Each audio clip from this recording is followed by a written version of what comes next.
2023-এর ইলেকশনের কথা যদি বলি, যদি এটা রাজনৈতিক ব্যাপার, আমরা নিরপেক্ষ অবজারভার হিসেবে যেটা দেখেছি, আজকে ত্রিপুরা মোথা যদি বিজেপিকে সাহায্য না করত, তাহলে আজকে মানিক সরকার, মানিক সাহা, ডক্টর মানিক সাহা বর্তমান চিফ মিনিস্টার আজকে রাজ্যের ক্ষমতায় থাকতে পারতেন। তাহলে মহারাজ কোনো না কোনোভাবে সাহায্য করেছেন। এহেন ব্যক্তিকে অপমানিত করা, এই ধরনের আচরণ করা তার প্রতি, সেটা আমরা মেনে নিতে পারি।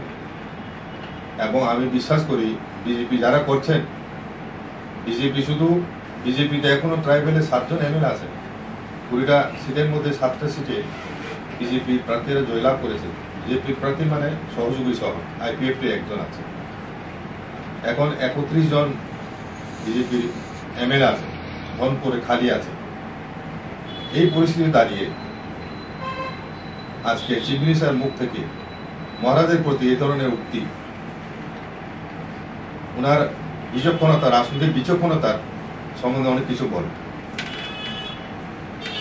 তার চাইতে আমরা দেখছি প্রাক্তন চিফ মিনিস্টার বিপ্লব কুমার দেব, ওনার টেনিওরে, ওনার মুখ থেকে আমরা এই ধরনের কোনো ভাষা এবং উপজাতি বা রাজার প্রতি, রাজাকে অপমান করা মানে আমরা মনে করি সমগ্র আমাদের ত্রিপুরী জাতিকে অপমান করার সামিল।